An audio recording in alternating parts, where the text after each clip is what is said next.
আসসালামু আলাইকুম, welcome to my channel Kajla দিদি। আজকে আমি রান্না করব রুই মাছ ও কাঁঠালের বিচি দিয়ে গাটি কচুর তরকারি। কেউ বলে কচুরমুখী, কেউ আবার বলে কচুর বই, কেউ বলে আড়াই, এক এক জায়গায় এক এক নামে পরিচিত। যাই হোক, আমি এগুলোকে ভালো করে ছিলে কেটে নিয়েছি এবং এগুলোকে আমি সিদ্ধ করে নেব। আমি সিদ্ধ করতে বসিয়ে দিয়েছি, হালকা একটু লবণ দিয়ে দিচ্ছি। লবণ একটু দিলে ভেতরে লবণগুলোও ঢুকবে আর তাড়াতাড়ি সিদ্ধও হয়ে যাবে। এগুলো হচ্ছে কাঁঠালের বিচি। আমি কাঁঠালের বিচিগুলো ভালো করে ছিলে কেটে নিয়েছি। তো আমার রান্না করতে প্রয়োজন কচুর বইগুলো, এগুলো আমার সিদ্ধ হয়ে গেছে, আমি নিয়ে নিয়েছি। কাঁঠালের বিচি,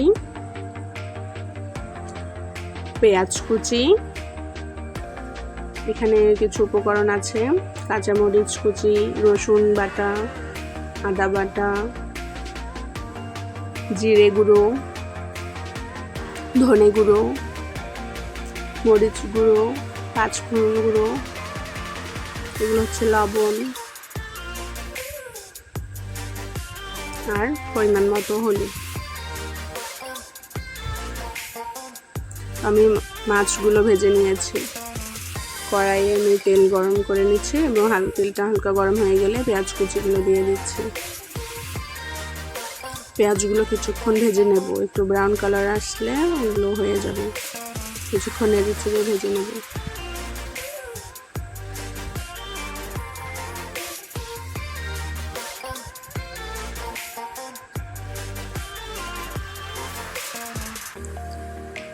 এই গাটি কচুর তরকারিটা এত যে মজা লাগে, মানে এক প্লেট ভাত নিমিশেই শেষ হয়ে যাবে।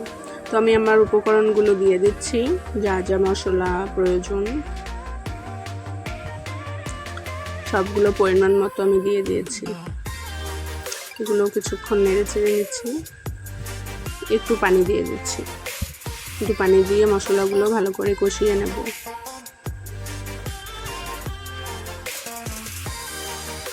মশলাটা ভালো করে কষানো হলে রান্নাটা বেশ ভালো হয়।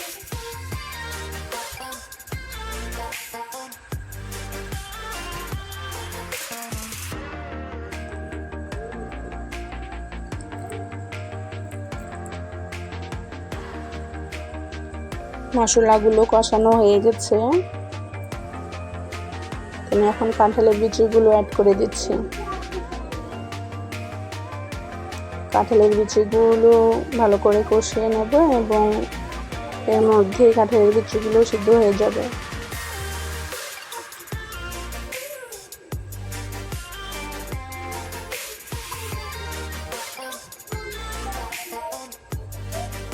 একটু পানি দিয়ে দিচ্ছি যাতে কাঁঠালের বিচিগুলো সিদ্ধ হয়ে যায়।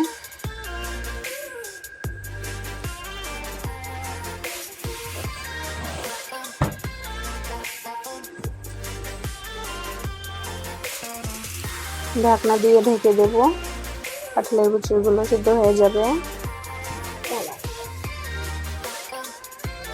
পানি শুকিয়ে এসেছে এবং কাঁঠালের বিচিগুলো কিছুটা সিদ্ধ হয়ে গেছে।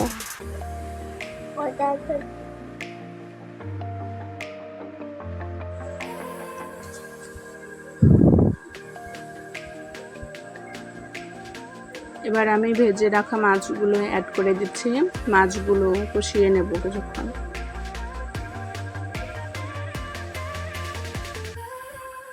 অল্প একটু পানি দিয়ে দিচ্ছি যাতে মাছগুলো কষিয়ে নেওয়া যায়। মাছগুলো কিছুক্ষণ কষিয়ে নেব।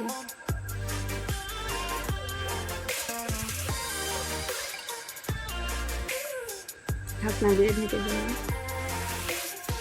পানি অনেকটা শুকিয়ে এসেছে এবং মাছগুলো কষানো হয়ে গেছে।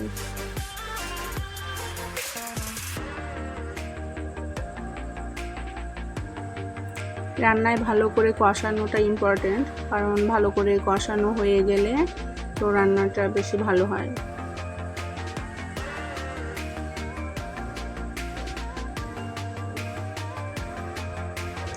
মাছগুলো তুলে রেখে দেব, এগুলো পরে ইউজ করবো।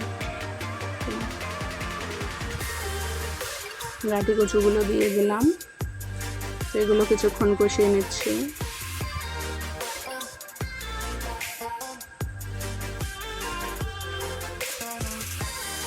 কষানো হয়ে গেছে, এবার আমি পানি অ্যাড করব।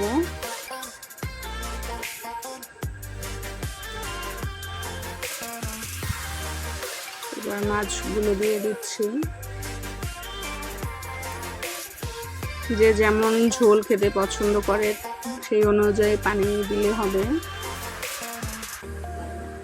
আর এই গাটি কচুরটা একটু ঝোল ঝোল খেতেই ভালো লাগে।